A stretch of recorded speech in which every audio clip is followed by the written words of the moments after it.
Hello and welcome to the last. You'll be sad to hear of these online revision sessions. This is on liberalism and the development of the individual. What I've been trying to do is look at those areas which might appear to be straightforward at first, but that have just got a slightly require a slightly different take. So, as we know, liberalism and the individual is an area we've talked about a lot, but I wanted to just focus particularly today on the development of the individual and how different thinkers have approached that question. Not the rights of the individual, but in this case, we're going to look at the development of the individual. So that's the focus. Be about half an hour perhaps. You'll need to have with you the other documents in the folder that I've shared. So there's a sample answer that we'll get to at the end, and there's a couple of extracts for you to have a look at as well. Okay, so the first question for you to think about is, what do each of the key thinkers believe about the development of the individual? And I mean specifically the development of the individual. So again, this is not necessarily about individual rights, the rights of the individual, or atomism, or anything like that in terms of the individual within society. It's specifically about how the individual can develop, what situations, what circumstances do they need for this to happen. So what I would suggest that you do now is to stop this video, just pause it for a moment and think for yourself about the kind of points that you might like to make. Got all of the key thinkers here for us to think about. So pause the video for a moment and have a think. Okay, now obviously, as I'm sure you've come up with, there's lots to say about each of them. I'm just going to run through some of them briefly, and then a few of them we'll focus on in a little bit more detail. So Locke, first of all, obviously most of our answers on liberalism will involve Locke in some way. Locke believed that had a very positive view of human nature. He believed in reason. He believed in the rational nature of humans, and therefore, for Locke, the individual would develop naturally within the state of nature. The individual would develop. So for Locke, it's very much about the absence of constraints on the individual will allow the individual to develop. Now, he also believes in tolerance. That's a key kind of ingredient across liberalism, a key ingredient for individual development. But again, as I say, that Locke's positive view of human nature meant that he believed that the individuals to develop as long as those individuals are not constrained or restrained in any way. And there's a lot more to say about Locke, but that will do for now. Wollstonecraft, of course, as we know, talked about the development of women, not just women, but in this case talked about the development of women, and particular emphasis she had on education and the need for women to have access to education. She set up her own school, for example, for girls. So education was a key element of Mary Wollstonecraft's view on the development of the individual, but she shares with Locke that positive view of human nature, the capacity for reason that means that individuals will develop. She just extends this then to women as well as men. And we'll leave the other three for a moment and we will move to Rawls. Now, Rawls, like all other liberals, believes in the capacity of individuals to develop, but he also emphasised the need for certain conditions to be in place, and particularly the idea of foundational equality, the idea that people needed equal access to education. They should be treated equally, and so on. So very much about the enabling state being necessary for individuals to fully develop, and that the state may need, of course, to intervene in order to enable those individuals to develop. Again, more to say about that, but for now that will do. So we're now going to look at three in just a little bit more detail. Um, and then we'll look at a couple of extracts. Okay, so let's have a look at Mill first of all. And the reason I've chosen these three is because they talk really quite explicitly about the development of the individual. Locke talks a lot about the rights of the individual. Mill and Green and Frieden talk about the development of the individual. So Mill, a phrase that we associated with Mill, although he doesn't use it himself, is this idea of developmental individualism. This focus not on what individuals are and what human nature is, but what individuals could become. And the word that he used was this idea of individuality, what individuals could become. Remember, he believed, perhaps like Locke, took further, that it was really important that individuals had the freedom to be able to develop their own individuality. That they shouldn't be constrained by the norms of society. A couple of other points about Mill. He shares, obviously with Wollstonecraft and other liberals, the importance of education, the importance of individuals developing themselves. Now remember, Mill was writing from a utilitarian perspective in some senses. His father was a famous utilitarian, and therefore he kind of took those ideas just that little bit further. He believed that it was important for individuals to focus on those higher pleasures, so that not all pleasures of humans are the same. People want to go out and get drunk, as long as they're doing no harm to others, that's fine, they can do. However, there are higher pleasures, and those higher pleasures are education and reason and debate. So his famous quote, he says, "It's better to be Socrates dissatisfied than a pig satisfied." Criticizes hedonism, people simply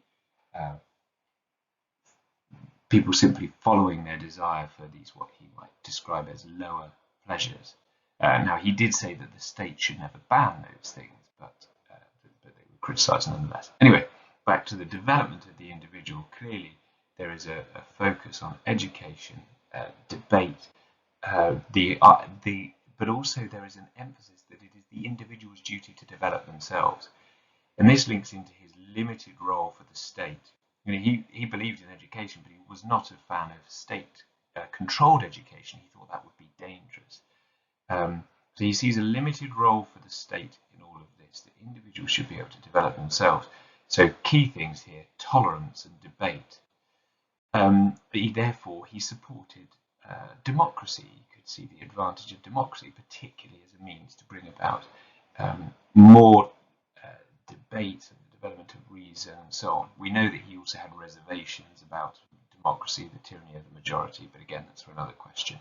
So key things there for Mill is this developmental individualism, the development of individuality being important, the importance of education, those higher pleasures that would help the individual to develop. But this is the key, really, when we look at some of the others that we're going to look at in a moment. There's a limited role for the state. Now, is there any role for the state? Well, for Mill, yes, there is. The state should promote more virtuous intellectual pleasures, but they should also, as I say, tolerate those harmless pleasures. So this phrase is quite useful for understanding Mill. A government cannot have too much of the kind of activity which does not impede but aids and stimulates individual exertion and development. So it's a mistake to say that Mill is against any form of state intervention there. He's saying that if it aids and stimulates individual exertion and development, but he criticizes any sense of the state doing it for other people. So the mischief begins when it substitutes its own activities for theirs. That's the state substitutes its own activities for theirs. So when Mill is talking about the development of the individual, he's talking about individuals kind of taking responsibility for it, for themselves, but the state can support, aid and stimulate individual exertion. Okay, what about T.H. Green then? Well, Green was a contemporary of Mill, always worth remembering that. He writing at the peak of the Industrial Revolution, where there's a huge amount of exploitation and so on. And he says, yes, the development of the individual is vital. He can completely agrees with that. That's what he believes kind of freedom is that people have the capacity to develop themselves. But he believed that for this to take place, particularly among the working classes, he believed it was necessary for the state to play a far greater role. So the state would have to intervene in order for individuals to develop. The state needed to establish the conditions necessary for individuals to develop and flourish. For example, unlike Mill, Green promoted compulsory state-funded education. So for Green, clearly, the state has to intervene in order for people to be free to develop. Okay, the last one I wanted to look at is Friedan, who we talk a lot about in terms of rights and so on, but in terms of the development of the individual, she's a very interesting thinker. She is, of course, a very good example of modern liberalism and the enabling state. She called for positive discrimination through her work with the EEOC, through her work with NOW. She called for positive discrimination, and she emphasized the need for the state to intervene in order to enable women to develop. However, it's also important that her most famous work, The Feminine Mystique, she emphasizes the need for women to free themselves from societal expectations. So whereas this bit up here reads, a bit more like rules, or possibly Green, but more like rules perhaps for an interventionist, enabling state, she also emphasizes the need for women to free themselves from societal expectations. So it's perhaps more of a classical liberal position here. I wonder if, perhaps if we're thinking about if it comes up as an extract or so, perhaps the key here is her audience when she's writing to women here, to the talk for women to free themselves. However, some of her other writing was more directed perhaps towards a call for government intervention. So it's kind of nature, origin and purpose stuff, isn't it? That perhaps that affects things. Anyway, clearly Friedan focuses on the development of women as individuals, but we see kind of both elements there of liberalism. Now there is a nice summary of this in the big A4 revision guide. It kind of talks about that.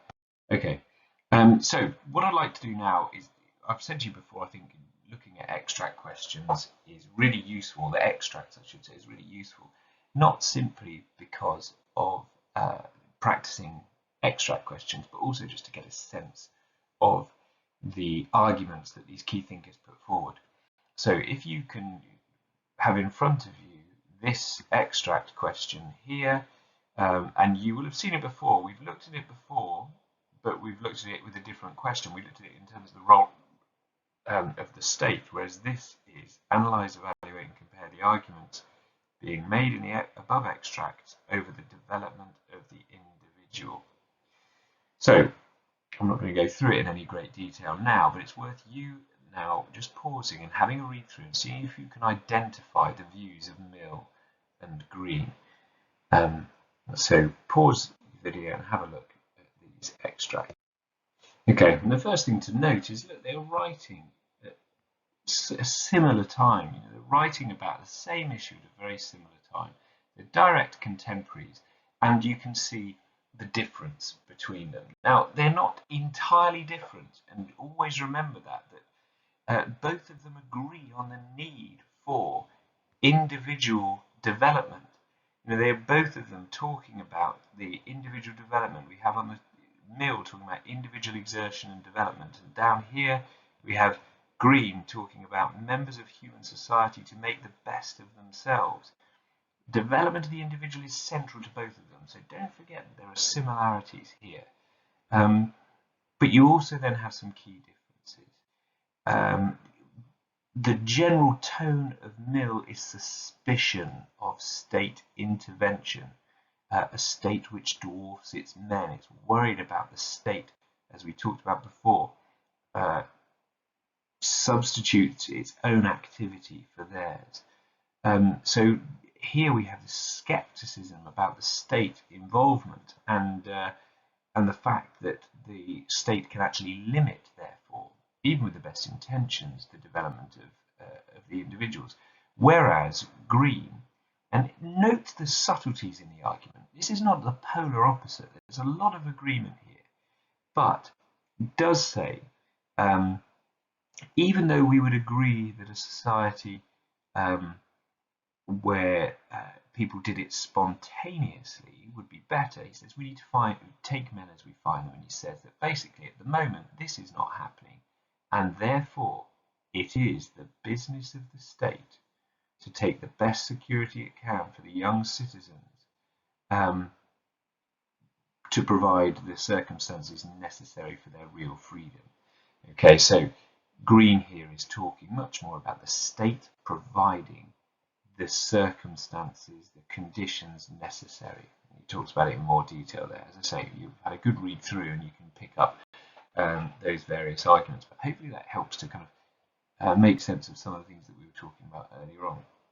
Now, if you can have a look at Betty Friedan here.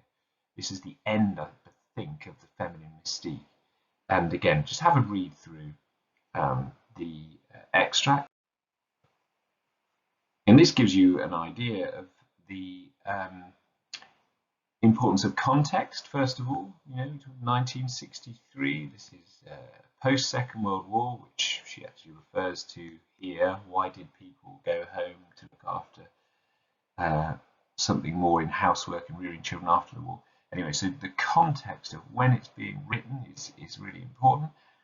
But the interesting thing about this, of course, is this focus on that women will find their voice, that this idea that women will, if you look here, they are finally free to become themselves. So again, I won't go into this in detail, but I'm really using this to try and explain the point that I made earlier about some of Betty Friedan's writing, almost suggesting that that women will be responsible for developing their own potential. It's interesting, this line here I think is quite interesting, saying that legal, political and economic and educational barriers have been removed.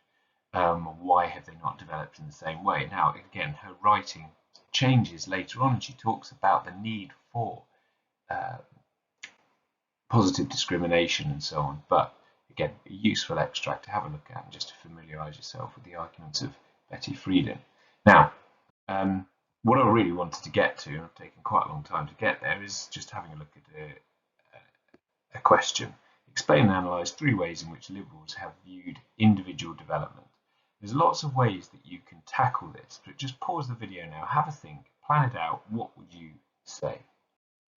Now, you could just think straight away about the key thinkers that spring to mind. Or perhaps what's more successful is thinking about it more thematically. Well, how have liberals viewed individual development? And I think you could approach it with 3 broader points and then fit your key thinkers underneath. You could argue that for individuals to develop, they simply need to be free from constraint. This is the classical liberal position, isn't it? But it's a bit more effective than just simply saying, Locke believes or Mill believes or whatever. This is the point that you want to make. This is one way that liberals have viewed individual development, that for individuals to develop, they need to be free from constraint. So always when you're planning these 9-mark answers, think about the point that you are trying to make in that opening sentence. So this is the classical liberal position. You can use Locke here, certainly. You could also use some of those other classical liberals. People like, if we're talking about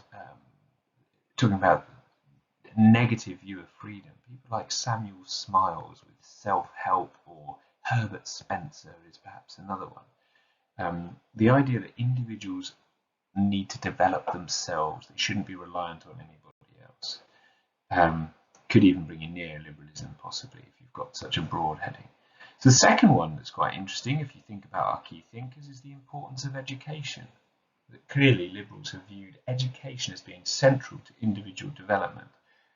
You might want to broaden that out. You could even have a paragraph on tolerance and the necessity for tolerance. But if we're talking about education, we could certainly use Mill and his criticism of hedonism and his promotion of higher pleasures, if you like. Wollstonecraft would also be a good one to talk about there, and Green would fit in there.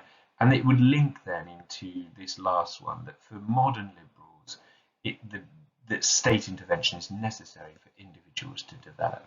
And you could, obviously, as I say, you could talk about Green. Rawls would be another useful one here. Or, of course, freedom.